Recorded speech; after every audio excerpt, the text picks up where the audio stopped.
కన్నయ్య కాదమ్మ నేను కంటి పాపాల చూసుకుంటాను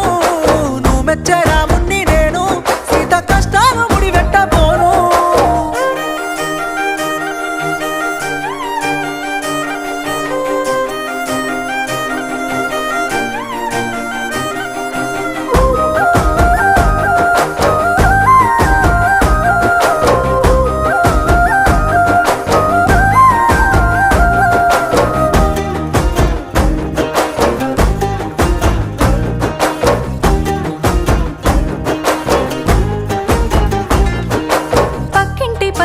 ముందింటి మమత ఇంటెనకనే ఉండే కాపోల రజిత వరస గలుపుకొని సరస మారుతుంటే సరిసక మనసుల తెగవాల